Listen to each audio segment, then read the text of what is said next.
To all কেমন আছেন? আমি সবাই দেখবে কিনা আমি জানি না, সেটা তো যার যার ইচ্ছা, কিন্তু আমি আসলে আমার নিজেকে দেখার জন্য নিজের এই যে আমার এক এক সময় এক একটা বলতে হয়, কিছু বলার বিষয় থাকে, কথা বলতে হয়, তো এই কথাগুলো যাতে রেকর্ড থাকে পরবর্তীতে যাতে আমি মেমোরাইজ করতে পারি, দেখে আমি চিন্তা ভাবনা করে মনে করতে পারি যে হ্যাঁ এই সময় এই টাইমটা আমি এইভাবে চিন্তা করতাম। তো হতে পারে এর ভিতরে বেশ কিছু সময় হয়ে গেছে। সীমন্তীর বাসায় প্রায় ১৩-১৪ দিন থাকা হয়ে গেছে। মানে আমি গিয়েছিলাম বোধহয় ঈদের ৩ দিন আগে, ২৭শে রোজার আগে। ওখানে ২৭শে নামাজ-টামাজ সব কিছু পড়লাম। তারও আগে যেটা হলো, আমি একটা বসুন্ধরাতে আমি একটা বাসা পেয়েছি ২ টা বেডরুমের, জে ব্লকের ৪ নাম্বার রোডে। তো এটা ফার্স্ট ফ্লোরে, এটা একটা দুঃখজনক, কারণ অনেক খুঁজেছি আমি, আসলে আমার লিমিটের ভিতর চাচ্ছিলাম। আমি চাচ্ছিলাম যে ২৪-২৫ হাজার টাকা বা ২২-২৩ হাজার টাকা ক্রস করুক, সেখানে ২৪-২৫ হাজার টাকা একটা বাসা পাওয়া গেছে মোটামুটি। এই বাসাটার মতোই, কিন্তু ছোট। এটা তো অনেক বড় বাসা। এখানে ৩টা বেডরুম, 4টা বাথরুম, ড্রয়িং ডাইনিংগুলো বিশাল। ওখানে ছোট্ট অল্প একটু ২টা ছোট ছোট বেডরুম, ২টা ছোট ছোট রান্নাঘর, সরি ওয়াশরুম, 2টার একটা ছোট্ট একটা রান্নাঘর, বারান্দা আছে প্রত্যেকটা বেডরুমের সাথে। আর ডাইনিং স্পেসটা খুব ছোট, ড্রয়িং কাম ডাইনিং বলছে, অ্যাকচুয়ালি ড্রয়িং রুম নেই, শুধুমাত্র একটা ডাইনিং স্পেস, খুবই ছোট। আর এই তো। তো এখন এই বাসাটা আপাতত ২ মাসের অ্যাডভান্স লাগবে। আমার বড় ছেলে এই বিষয়ে হেল্প করছে, কারণ আমি ওকে বলছি যে এখন আমি দিতে পারছি না, কারণ এই মাসে আমার এই বাসার ভাড়াটা দিয়ে দিতে হবে। এটা ১ মাসের অ্যাডভান্স ছিল, ওটা আমার এই মার্চ মাসে অ্যাডজাস্ট হয়েছে। আমি এখন এপ্রিল মাসে ওই যে টাকাটা আমাদের ডিউ হবে, এটা দিয়ে প্লাস বিল টিল যা আছে সব কিছু ক্লোজ করে দিয়ে আমি চলে যাবো। ৩০ তারিখের ভিতরে আমাকে ক্লোজ করতে হবে। আর এদিকে ওই বাসাটাতে একটা অ্যাডভান্স ওরা দিতে পারে, সামনের মাস থেকে আমি আবার যেগুলো আমি আর তাসিম মিলে, আর ধীমান আব্বু বলছে যে যদি কিছু শর্ট পড়ে সেটা সে দিয়ে দিবে। তো আমরা ১০-১০ করে দেওয়ার চিন্তা আছি, আর বাকি হয়তো বা বাকিটা আমার যাই হোক, একটা ২৫,০০০ টাকা আমি আর আমার ছেলে মিলে আর ২ ছেলে মিলে এটা কমপ্লিট করবো আর কি। তো এদিকে মালিহাও জানে, মালিহা বাসাটা এখনও দেখেনি, কিন্তু আমি বলছি যে দেখে আসতে। তো এইটা হচ্ছে লেটেস্ট। আর এদিকে বাসায় ফিরলাম, এতগুলা কাপড় জমছে, একটা কাপড় ধোয়া হয়নি আজকে প্রায় ১৭-১৮ দিন হয়ে গেছে। সেই সব একটা একটা করে কাপড় বের করতেছি আর পরতেছি। ঈদের যে কাপড়টা কিনেছিলাম, খুব বেশি একটা দাম না, জাস্ট একটা পরার জন্য, কিন্তু ওই কাপড়টা ওইখানে ২-৩ বার পরার পরে এখন এসে ধোয়া হয় না, ওভাবেই আছে প্রত্যেকটা কাপড়। কখন বের করবো, কখন ধুবো আল্লাহ জানে। এদিকে আমার 2টা মাইক্রোওভেন নষ্ট হয়ে গেছে, সিঙ্গার মাইক্রোওভেন। আমি কিছুই রান্না করতে, এই জন্য আমি সীমন্তের বাসায় এতদিন গিয়েছিলাম, কারণ আমি রান্না করবো কিসে, আমি খাবো কিসে। তারপরে ও বাপির কাছ থেকে রাইস কুকারটা নিয়ে আসলাম, ভিশন রাইস কুকার। তারপরে এয়ার ফ্রায়ার আনলাম সীমন্তের কাছ থেকে। তারপরে একটা ওভেন নিয়ে আসছি ধীমান আপুর কাছ থেকে, কিন্তু ওই ওভেনের আবার কোনো মাল্টিপ্লাগ পাওয়া যাচ্ছে না ওভেন সেট করার জন্য। এটা বিশাল প্রবলেম, অনেক খুঁজেছি, প্রায় পল্লী বিদ্যুৎ সব কিছু, সেনাতে এখনও যাইতে পারিনি, কালকে বিকেলবেলা যাওয়ার ইচ্ছা আছে। এদিকে এখানে একটা চাকরিতে জয়েন করার কথা ছিল, তো সেই চাকরিতে কীভাবে জয়েন করবো, বিকজ আই এম লিভিং। এখন ওনারা যদি, আমি কয়েকদিন যাওয়ার পরে, আমি টাকা লাগবে না, আমি এমনিতে জাস্ট ওনাদের কিছু অফিসটা বুঝলাম, ৪-৫ দিন ওখানে যদি ওয়ার্কআউট করার পরে যদি তারা দেখে যে আমাকে নেয়ার মতো হয়, যদি তারা অ্যালাউ করে, যদিও তো ওনাদের যে লেডি ছিলেন, রিসালাত নাম ম্যাম, বিষয়টা একদম ইয়াং একটা মেয়ে, বাট যেহেতু বস তো বসই, যদি আমাকে উনি মানে চাকরিতে নেন, তাহলে তো উনি আমার বস হবেন। আমি 52, সে আমার অর্ধেক বয়স হলেও সে আমার বস হবে। তো তো দ্যাট গার্ল, মানে ম্যাম বললেন যে আমি যদি অত দূর থেকে আমি আসবো, এখানে থাকলে আমার জবটা হবে, আদারওয়াইজ না। তারপরও আমি যেহেতু ডেকেছেন কয়েকবার, আমি যাব। আমি ৪-৫ দিন একসাথে একটানা পারবো না, কারণ এই মাসটা আমার অনেক এসে আমি একদম অস্থির অবস্থা ছিলাম, ভীষণ টায়ার্ড ছিলাম, রেস্ট নিচ্ছিলাম। তো রেস্ট নিয়ে এখনও আমার ঠিকমতো আমি রোজা এখনও শাওয়ালের যে 6টা রোজা রাখতে হয়, সেটা এখনও রাখিনি অলরেডি, কিন্তু শাওয়াল মাস শেষ হয়ে যাচ্ছে। অনেকেই রিমাইন্ডার দিচ্ছে এটা রাখছো না, আমি কিন্তু আজ পর্যন্ত একবার রাখছি বোধহয়। আমি শাওয়াল রোজা সেরকম একটা রাখি না, আমি 30টা রোজাই করি রমজানের। আমি একদম যেটা না করলেন আল্লাহ তাআলা, একদম যেটা ফরজ করছেন একদম না করলেই না, সেটা যেমন একদম না করলেন একটা জিনিস করতে পারতেছি না এখন, যেটা আগেও ঠিক মতো করতে পারি, সেটা হলো পর্দা আমি কিন্তু প্রথম খুব ভালো মতো করতাম, তারপর আস্তে আস্তে পর্দা খুলে ফেলতে হতো আমার, কারণ আমার এখান থেকে যে ঘাম হয়ে একদম টনসিলাইটিস হয়ে একদম মারাত্মক অবস্থা, ইনফেক্টেড হয়ে যায় পুরো এখান থেকে এই পর্যন্ত। আর এখন তো গলে যায় একদম লাংস টাংস, এখন একদমই পারি না, যখন লাংস টাংস গলে তখন আমার নিঃশ্বাস, আমার ব্রেদিংয়ে প্রবলেম হয়। আর এই ভিতরে হচ্ছে বাসা ভর্তি বসুন্ধরা যেরকম মশা, এখানে আমার মারাত্মক মশা। আজকে একটু প্রচণ্ড গরম, ফ্যান ছাড়লে ঠান্ডা লাগে, এদিকে একটু দরজা জানলা খুলছিলাম, যদি অক্সিজেন না আসে তো অবস্থা কাহিল হয়ে যায়। একটু দরজা জানলা খুলেছিলাম, একদম পুরো মশা ঢুকে যাদের হয়ে গেছে, সারা রাত ঘুমাতে পারছি না। এখন আমি নামাজ পড়ে ফজরের নামাজ পড়বো, তারপর একদম শুতে যাবো। এইদিকে টেলিভিশনটা তো পুরো গেছে, 2টা ওভেন গেছে, এখন আল্লাহ করে ফ্রিজটা এখনও আছে, আল্লাহ দোয়া করেন যাতে আমার ফ্রিজটা নষ্ট না হয়, ফ্রিজটা যাতে আমার ড্যামেজ না হয়, কোনো একদম যেন ঠিক মতো থাকে। টেলিভিশনটা গেছে মিনস টেকনিক্যাল কোনো প্রবলেম তেমন নাই, একটু সাউন্ডের প্রবলেম আছে। টেলিভিশনের যে প্রবলেমটা সেটা হচ্ছে আপনার হচ্ছে টেলিভিশনে, সেটা হচ্ছে ওই যে ইউটিউব আসছে না, ইউটিউবের কোনো আপডেট দিচ্ছে না, নতুন কোনো ইউটিউব আসছে না। তো ইউটিউব যদি না আসে, ইউটিউব যদি হ্যাঁ না, তো আমি তো টেলিভিশন দেখতে পারবো না। দ্যাট মিনস আমাকে একটা টেলিভিশন নিতে হবে। তো এখান থেকে যখন চলে যাচ্ছে, এখন আর আমার এগুলো বললাম আপনি আগে যাই, আমার ছেলেকে প্রতি মাসে মে মাস থেকে প্রতি মাসে বাসা ভাড়াটা ঠিক মতো দেওয়া ধীমানের হাতে দিতে হবে, কারণ ধীমান প্রথমে দিয়ে দিবে আব্বু, ওরা 10-12 তারিখের ভিতরে ফ্ল্যাট ভাড়া চেয়েছে। তো তারপরে আমি আর তাসিন যখন টাকা হাতে আসবে তখন আমরা ওদেরকে দিয়ে দেবো, যেমন বাসা ভাড়া আমার পেতে এরকম 12-13 তারিখে হয়। তো এরকম আর কি, প্রতি মাসে টাকা দিয়ে দিতে হবে ধীমান তাসিনকে, তাসিন না ধীমান আব্বুকে দিয়ে দিতে হবে। আর যাই না, ওখানে যে অনেক কিছু কেনাকাটার আছে, আমার চুলা নাই, তারপর ওখানে চুলার ব্যবস্থা করতে হবে, তারপরে আমি জানি না আমি এত কাজ করতে পারবো কিনা, আমি চেষ্টা করব। আমার আব্বাটা ছোট্ট একটা বাচ্চা ছিল, আমার তাসিন এতটুকু একটা বাচ্চা ছিল, সেই বাচ্চাটা এখন বড় হয়েছে। আমরা তো একবার বসুন্ধরা দিয়েছিলাম 6-7 মাসের মতো, তো এখন ইনশাল্লাহ প্রবলেম হবে না, ও ইনশাল্লাহ 2 বছর পর তো জলসিঁড়ি চলে যাচ্ছে।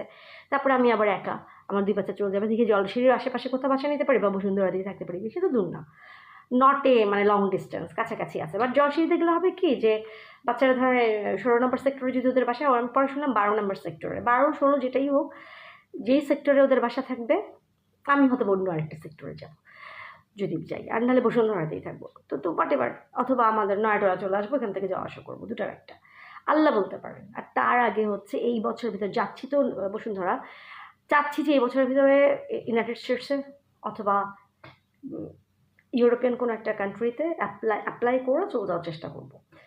যদি আল্লাহ করে একটা আমার মাস্টার্সের অ্যাডমিশন অ্যাকসেপ্টেন্স লেটার যদি আমি পেয়ে যাই, তাহলে ইনশাল্লাহ আমার খুব ইচ্ছা আছে যত তাড়াতাড়ি সম্ভব আমি চলে যেতে পারি, যত তাড়াতাড়ি সম্ভব আর কি। তো এখন বাকিটা আল্লাহ বলতে পারে আর কি, যে আল্লাহ কখন নিয়ে যাবেন। আর সত্যি সত্যি সব আল্লাহ তো সব জানেন, বাট আমার কাছে তো সেই ইউনিভার্সিটির অ্যাকসেপ্টেন্স লেটারটা তো আসতে হবে, তাই না, তাদের তো অ্যাকসেপ্টেন্স হতে হবে। তো দেখা যাক, এদিকে পোর্টম্যাক ইউনিভার্সিটির অ্যাডমিশন অফিসারের সাথে তো কথা হয়েছিল, তো টাকাটা আগে অ্যারেঞ্জ করি। টাকাটা অ্যারেঞ্জ করতে হলে আমার নানু বাসার ফ্ল্যাটের অর্ধেকটা সেল করতে হবে, ওটার যেটা এখন রাকিব একটা প্রাইস বলতেছে, I am not agree with, কারণ আমার এটা সারা জীবনের সঞ্চয়, আমি যদি এটা ল্যান্ড কিনতেও পারি, তারপর হাতে যদি অল্প কিছু টাকা না থাকে, দেশের বাইরে যাবো যে, তার থেকে বড় দিলে ন্যায্য দামটা তো হইতে হবে, কারণ শিমু আন্টি আর মিতু আন্টি আমার আম্মুর পিছনে অনেক টাকা খরচ করছে, তো এই টাকাটা যে তারা খরচ করেছে সেই টাকাটার আমি কিছুটা রিফান্ড করতে চাই। সেটা এইভাবে রিফান্ড করতে পারবো না, কারণ টাকা তো আমার লোনই, ইনভেস্টমেন্টের টাকাই তো আমি রিফান্ড করতে পারি না। এটা হয়তো আমি যদি ল্যান্ড কিনতে পারি, আমি বিল্ডিং করতে পারি, সেখানে আমি থাকলাম, আমি আন্টিদের জন্য আমি একটা ফ্ল্যাট, 2 আন্টির মিলে হয়তো 2টা 1200 স্কোয়ার ফিটে 2টা করে একটা করে 2টা ফ্ল্যাট করে দিলাম। আর যদি হাই রাইজার করতে পারি তাহলে তারও বড় জায়গা দেওয়া যাবে। তো হোয়াটএভার, এত কিছু চিন্তা করার আসলে এখন আর শক্তি নাই। আল্লাহ কোনোভাবে টিকায় রাখুক, কোনোভাবে একটা জায়গা কিনতে পারি, দেশের বাইরে যেতে পারি, পড়তে যেতে পারি, এবং ক্যাপাবিলিটি অর্জন করি যে কোনোভাবে আমার বিজনেসটা এক্সিকিউট হোক, এবং যাতে করে আমি আমার লোনগুলো পরিশোধ করে বুড়া বয়সটা একটু ভালো মতো থাকতে পারি। একটা গাড়ি থাকবে, কোনো লোন থাকবে না ব্যাংকে, থাকলেও সেটা একদম রোল করে শোধ হয়ে যাবে, কিন্তু যাদের কাছে লোন ছিল ওদের কাছে কোনো লোন থাকবে না। আর হচ্ছে একটা বাড়ি থাকবে, আর এইটুকুই, খুব বেশি কিছু না, যাতে প্রতি বছর একটা নির্দিষ্ট পরিমাণ দান করতে পারি, দেশের বাইরে একটু ঘুরতে যেতে পারি।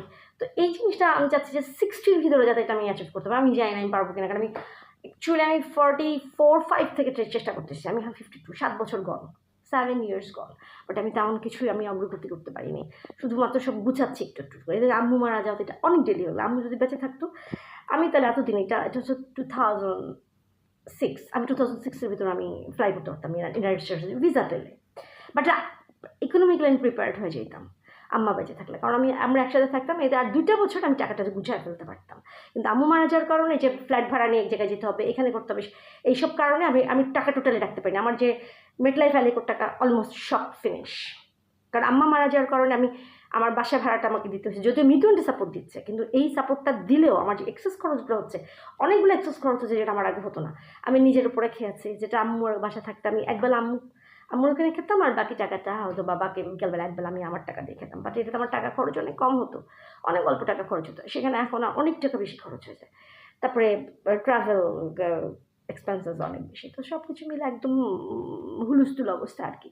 তো এই জন্য আমার কিছুতেই এখন তো মনে হচ্ছে যে আরও আর যদি এই বছর যদি ল্যান্ডের 50% আমার যে অংশটা তার 50 আগে নামজারি করতে হবে, তারপর সব কিছু ঠিকঠাক করে আমার পেপার ওয়ার্কিং পরে আমি যদি অর্ধেকটা যদি সেল করতেও পারি সেই টাকা দিয়ে ইউনাইটেড স্টেটস যাওয়া, আবার অ্যাট এ টাইম আমার মানে লেখাপড়া করতে যখন ইউনাইটেড স্টেটসে যাই, জার্মানি যাই, ইংল্যান্ড যাই, ডাজেন্ট ম্যাটার, যেখানে আমাকে অ্যাকসেপ্টেন্স লেটার দেবে, যেখানে আমি আমার কনভিনিয়েন্ট মানে আমার সাধ্যের ভেতরে যেখানে আমি টিউশন ফিস দিয়ে আমি যেতে পারবো, সেটা পটোম্যাক ইউনিভার্সিটি আমার এখন পর্যন্ত সাধ্যের মধ্যে আছে। ওনারা যেটা অফার করেছে it's very nice offer. But তার আগে ওই টাকাটা তো আমাকে জোগাড় করতে হবে, ওই টাকাটা জোগাড় করবো এবং সেই সাথে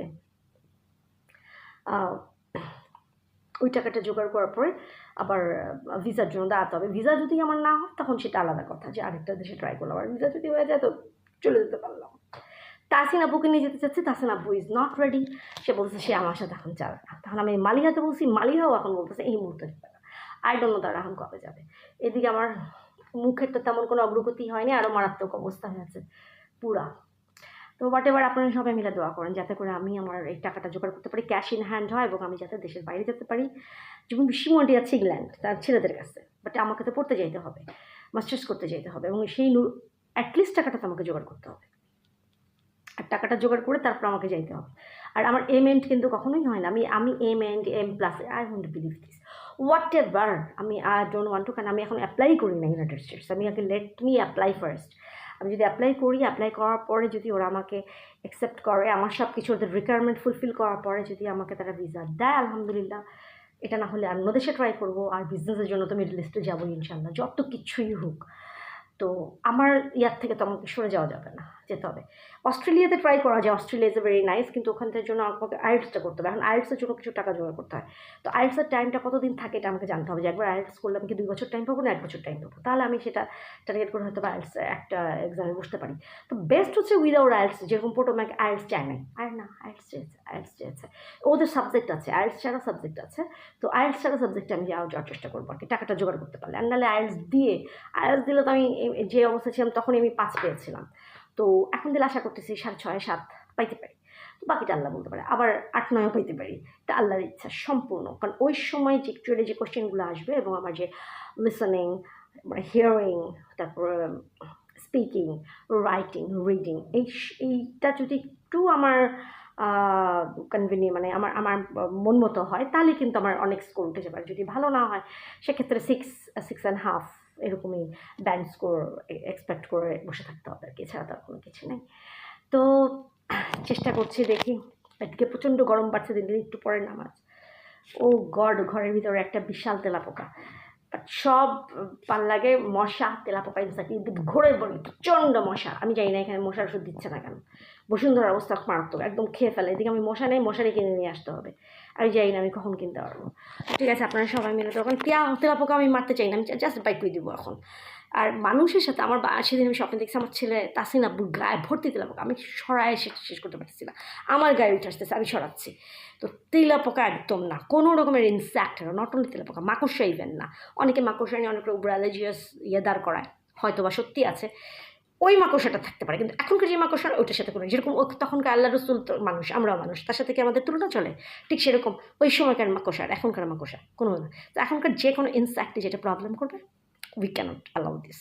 তো একটু দোয়া করবেন যাতে করে আমি ঠিক মতো সমস্ত কিছু মেনটেন করে আল্লাহর নাম নিয়ে যাতে চলে যেতে পারি আর কি। আর এখান থেকে সবার আগে এই বাসাটা শিফট করতে পারি। তবে এই সাভার ডিলিগেস আমার ভীষণ পছন্দ হয়েছে, আমার খুব ইচ্ছা আছে এখানে আজ থেকে 8-10 বছরের ভিতরে টাকা জোগাড় করে আমি এখানে একটা ফ্ল্যাট কেনার। আমি চাই না আল্লাহ আমার এই আশা পূরণ করবেন কিনা, এবং যদি আসতে পারি ভালো, আর না হলেও যদি জলসিতে ধীমান তাসিন যখন চলে যাবো ওর বাবার বাসায়, তখন চেষ্টা করবো যে সাভারে যদি একা হয়ে যাবো, যখন যে নটরের বাসাটা যখন সেটেড হবে, তখন 4-5 বছর পর হয়তো বা এদিকে এসে আফটার 4 to 5 years লেটার হয়তো বা এখানে এসে একটা ফ্ল্যাট ভাড়া নিয়ে আবার আল্লাহ যদি ক্যাপাবিলিটি দেয়, দেখা যাক। তার আগে ইউনাইটেড স্টেটসে যাই, এগুলো আগে এই টার্মগুলো আগে শেষ করতে হবে, তারপরে অন্যটা। কাজ এ পর্যন্তই, আল্লাহ হাফেজ।